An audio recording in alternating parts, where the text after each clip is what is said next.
From Hollywood, it's time now for Johnny Dollar! Johnny Dollar! Yeah, I'm Johnny Dollar. There's a phone call for you in the office, Mr. Dollar. But my plane's about to take off. He said it's very urgent, sir. Well, it better be. If I don't get back to Hartford. 372. Hey, look, my name's Dollar. I understand you have a... Oh, thanks. Johnny Dollar. Todd Swam, Johnny, at the Chamber of Commerce. Oh, Todd, look, I'm sorry I didn't have a chance to say goodbye to you, and I appreciate all your Johnny. help. Like your city, too. Nice people, good fishing. But I barely had time to make my plane reservation, pack my stuff, Johnny, and... you've got to cancel your reservation. Cancel? My plane's all ready to leave. Earl Poorman is on his way to the airport now to pick you up and bring you back here. Look, we proved that the accident in that rocket fuel laboratory was an accident. I know. Dr. Allworth's technician, that Leon I know, Salkoff, is Johnny, not a I Russian know. spy. So the company will pay for the damage, and that's that. Will the company also pay a claim on Leon Salkoff? Don't see why not. Now, look, I got to catch my... What? Salkoff is dead? Johnny, it looks like murder.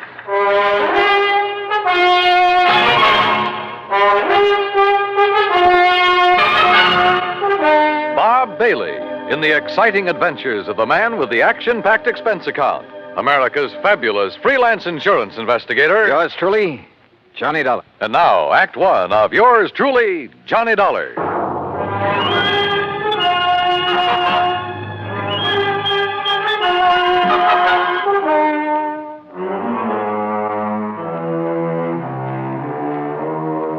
Expense account submitted by Special Investigator Johnny Dollar to the Tri-State Life and Casualty Insurance Company, Sarasota, Florida.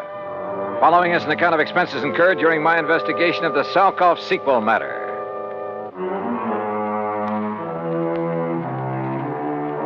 Expense account item 1, $3, no show penalty for canceling the flight back to Hartford. By the time I hung up the phone on Todd Swam, Earl Poorman had pulled a shiny new Cad into the airport parking lot, and we took off. I'm glad Todd caught you before you climbed aboard that plane, Johnny. Earl, he said that Leon Salkoff had been murdered. That's what it looks like. Well, what happened? Actually, he's just disappeared. But under circumstances that make it look like he's been murdered. Any idea who? Johnny, you know as well as I do that he was pretty deep in subversive activities during the last war. Yeah, but he's been given a clean slate, at least so far as our country is concerned. Right. But then, wait a minute. If some of his old pals, and we know there are plenty of them in this country, working for the other side. Right. If they know he's working for us, the first thing they'd do for the sake of their great and glorious cause would be to eliminate one Leon Salkoff. Yeah, or at the very least persuade him, and I mean torture him, into telling the formula of the stuff he's helped Dr. Allworth develop. Exactly. Where and how did it happen? Well, you'll have to get the details from Todd Swam. Us common people aren't even allowed to know where Allworth's lab is hidden away, you know. That's why I'm taking you to see Todd. Then drive on.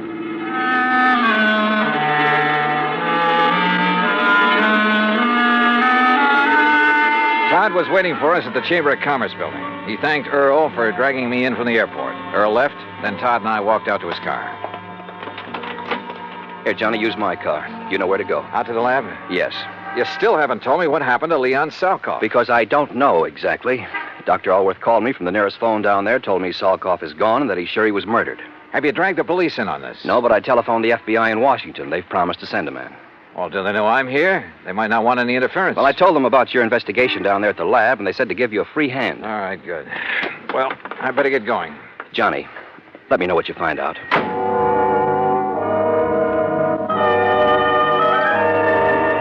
Once again, I headed south on Route 41, down through Fort Myers, where I swung left on 82 and on into the heart of the Everglades. I found the old wagon trail leading into the swampy jungle, and finally came to the shack of the Indian, Ben Osceola. There, I hopped aboard one of his airboats, one of those strange little contraptions driven by an airplane-type propeller. 50 minutes later, I pulled up at the brush-covered island in the middle of that vast, wet, soggy swamp. Dr. Allworth was standing in front of the well-hidden laboratory. Mr. Dollar! Mr. Dollar, I'm so glad you haven't left yet. Oh, what's happened out here, Doctor? Oh, it's been terrible. A terrible thing, like a nightmare. Here, come inside. I'll show you and tell you everything I know. Oh. Our living quarters are down this corridor. Yeah, I remember. After you and Mr. Swam left us yesterday, Leon and I went to work immediately to replace the rocket fuel additive we had lost in the accident you investigated. Yes? Oh, if only I'd paid attention when he told me about the man he'd seen in Fort Myers the day before. But we were so busy. Wait a minute. What man? Someone he'd known in Europe during the war. A man he suspected of now working for, well, for those who'd like to sabotage our... Go on, Doctor. Look, Mr. Dollar, this is my room. And this, right next to it, is Leon's room. Great Scott. Yes, there must have been a terrible struggle. And, Doctor, this looks like blood on the floor. Now, what happened? Well, it was early this morning before dawn. I heard voices in here. At first, I thought Leon was shouting in his sleep. Yes? But then he began to call for help, and I heard the furniture being knocked about. Well, didn't you come in here? Something had been shoved against my door. This table. I couldn't open it. Then I heard the shot. I heard Leon scream with pain. Then another shot. Oh, terrible, terrible, terrible. Go on, Doctor. Then I heard them drag poor Leon's body away outside. But how did you get out of your room? By placing my bed as you see it now, I was able to brace my feet against it, force the table away from my door. Now, come, Mr. Dollar. All right. I pursued them down this hall, but by the time I reached the outside door, they were gone. But unless they had an airboat. They must have, hidden somewhere on the edge of this little island. Oh, there are 1,000 places in the brush and trees where it could have been hidden. Do you see? Look, 1,000 places. I don't see Leon's airboat out here, only yours. They took it. That's why I think there was more than one of them. And now I must leave you. You what? I must go into a telephone. I'll be back as soon as possible. Well, now, look, wait a minute. Dr. Allworth. Now that you're here in charge, I must telephone the FBI. No, wait. They've already been notified by... Well, I'll be darned if I'm going to chase him. What's more, I doubt if I could have caught him in the old airboat that I had. So, all right, it would give me a chance to look around alone. Sometimes that's the best way. I poked around outside for a while, looking for where Leon's attackers might have concealed the boat they'd used. In that swamp and brush, it was like looking for a needle in a haystack. Then I walked back to the laboratory building. The front door was closed. Funny. I thought we'd left it open a minute ago. Oh, well. Huh? Oh, no, you don't. Oh.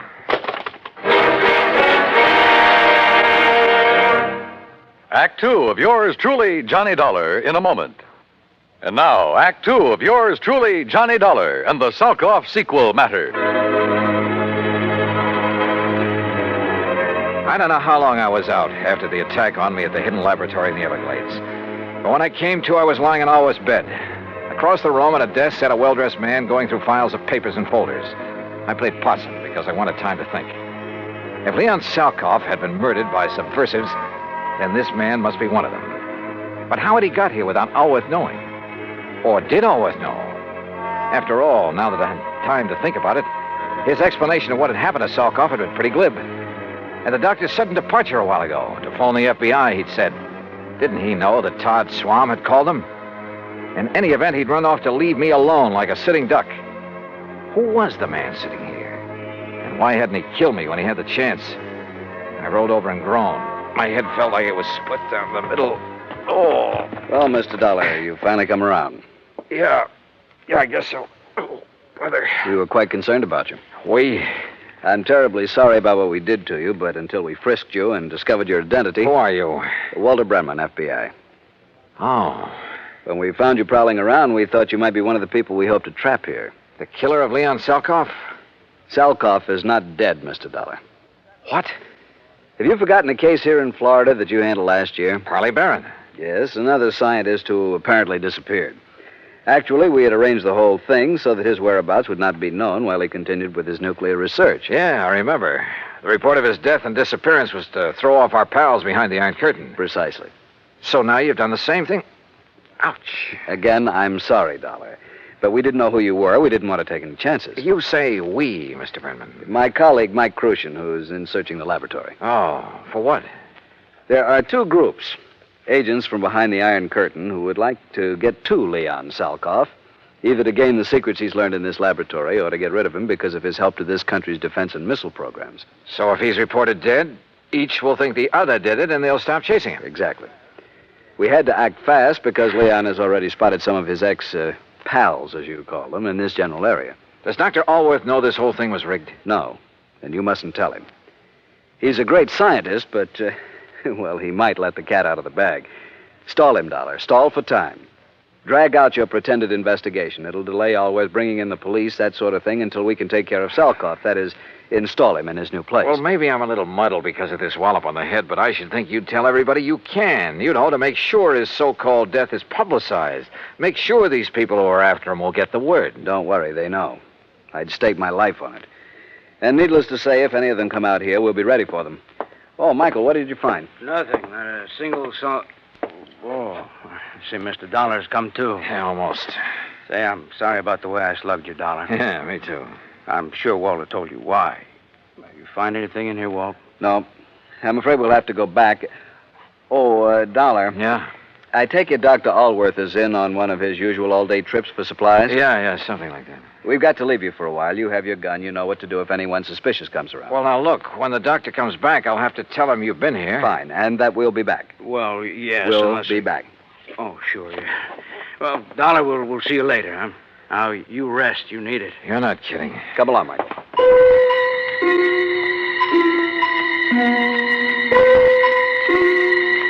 I felt so rocky, I didn't quite know what to make of it. I heard them leave by the outer door. Then a couple of minutes later, from off at one side, I heard their airboat leave. Wait a minute. It wasn't going out by the channel I'd been given to understand was the only way out of this place. Strange. Painfully, I rose and walked out. My head ached so much I could hardly think straight. There was something wrong here. Oh, sure, they'd left me a gun, but... Yeah, they'd left it with me all right, but the chambers had been emptied. My airboat was still where I'd parked it in front of the building, too. Yeah, but it wouldn't start. Tamper with, maybe. Then I heard it. Another boat coming into the regular channel. In the distance, I could see there were two people in it. Quickly, I crouched behind a clump of brush until I saw who the two men were. Mac! McLaughlin! Oh, hi, Dollar. Dr. Always said you were out here. Mr. McLaughlin was already on his way when I telephoned. Why didn't you tell me the FBI had already been sent for, Mr. Dollar? I tried to, but you Good took off Lord, in such a Johnny, hurry. what happened to you? Oh, a couple of your own boys did this, Mac. What? Men from the Bureau? That's what they said. And I was so addled from this knock on the head. Johnny, that- that's impossible. What do they look like, Walt? What are their names? Walter Brenman, for one. Brenman, 5'11", sparse gray hair, blue eyes, about 150 pounds, mark of spectacles on his nose. Perfect description. And the other? Michael Crucian. Heavy set, maybe 5'6", about 200 pounds. Right. Small scar above the right eye, heavy, almost gravelly voice. Yeah, Brenman and Crucian, huh? so they said. We're in trouble, Johnny. What? Unless I'm completely cockeyed, those are the boys who kidnapped and probably killed Leon Salkoff. Mac. We've been waiting a long time to catch up with them. Their real names are Brenmanoff and Krushinsky, spies and killers from, well, you know where.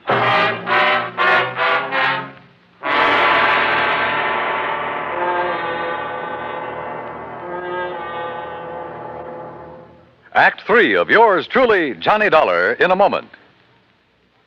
And now, Act 3 of yours truly, Johnny Dollar, and the Salkoff sequel matter.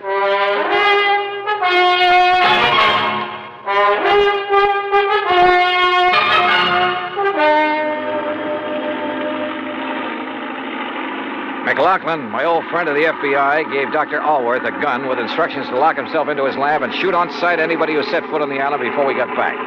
Then we took off in the airboat. Briefly as possible, I told Mac what had happened to me at the laboratory there in the middle of the Everglades. Only a pair like Brenmanoff and Krushinsky would have the guts to impersonate FBI agents. After that beating, I was too muddled to even ask for their credentials. What I don't understand, Mac, is why they didn't kill me. They haven't yet learned the formula that missile fuels. So? They've got to leave every possible door open, Johnny. With you convinced that they're from the Bureau... So they think. Yeah, well, it meant they could go back to the lab. After the doctor returned, maybe even get your help in obtaining the formula from him. What? Sure. The abduction of Leon Salkoff would indicate the doctor himself is in danger. Well, that's true. But if he wanted his work carried on, if anything should happen to him, well, who better to give the formula to than agents of the FBI? On the way out to the lab, he was ready to give it to me. Hey, Mac, B&K's little visit, they're prowling through the lab and Allworth's papers. It means they didn't get the formula from Leon Salkoff. Which probably explains their sudden departure. They couldn't find the formula at the lab, so they'll go back and put the pressure on Leon again. Makes sense, Mac. And I sure hope he's still alive. But where? Well, let's hope an all-points bulletin will help us catch up with them when they leave this swamp. Got to come out of it somewhere. They've had a big head start on us. Yeah, but this channel we're taking is the most direct route to the highway. Any highway. They carried off their pose pretty well. They even knew about that Farley Barron matter I handled with you boys. Well, why not? You broadcast the whole thing on your radio show. You gave me clearance. Sure. But just keep mum about this affair, huh? Until after the boys on the East Coast launch a space satellite successfully. Don't worry.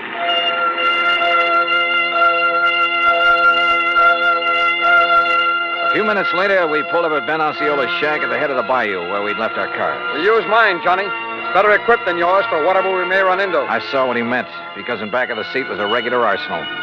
As we tore out of the jungle and headed south on Highway 29, Max short-waved in all points to every town in the area and to the state police. Keep me posted. Over.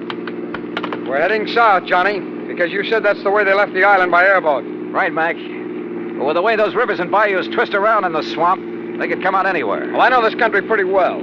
They'd almost have to go south to hit this or any other highway. Now, you keep your eye peeled for any side roads that might lead into where they could land their boat, will you? Hey, look, what about this car that's coming at us? Man, he's really stepping on it. That's okay, Johnny. It's a police car. Police, huh? Sure. But did you see who was driving it and who was sitting beside him? What? Yeah, Khrushchevsky and our old pal Brenman. Hold on to your hat. They must have heard the all points. Well, if they didn't, they're hearing it now in that car. And if that thing is souped up like most police Don't cars... worry, boy. They won't get away from this old boiler.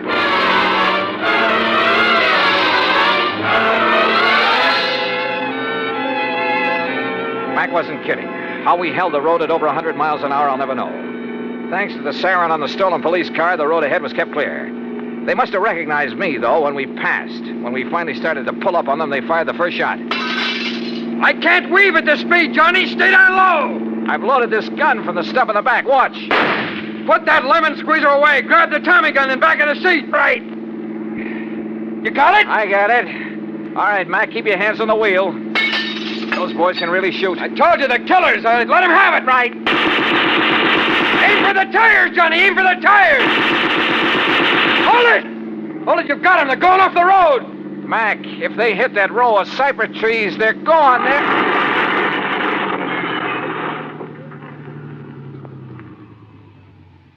Yeah, they are.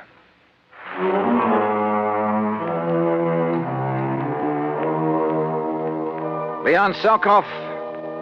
Well, I'm afraid he gave more than his skill and efforts to the country he loved that had taken him under its wing. His body was found trussed up and floating face down in the bayou from which Brenmanoff and Khrushchevsky had launched the airboat. Dr. Allworth? Well, now that a U.S. space satellite is carrying out its mission, he's safely and officially working in a government laboratory. Expense account total, including incidentals and the trip back to Hartford? Oh, forget it. If in any way it helped to get the Explorer out in space, in orbit, it's on me. Yours truly, Johnny Dollar.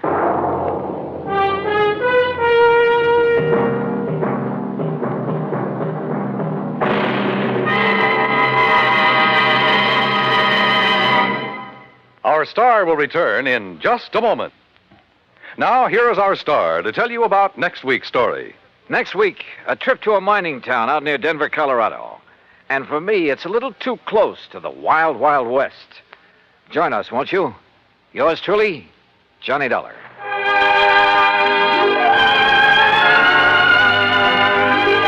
Yours truly, Johnny Dollar, starring Bob Bailey, originates in Hollywood and is produced and directed by Jack Johnstone, who also wrote today's story. Heard in our cast were Herb Ellis, Vic Perrin, Harry Bartell, Jack Crucian, Lou Merrill, and Stacey Harris.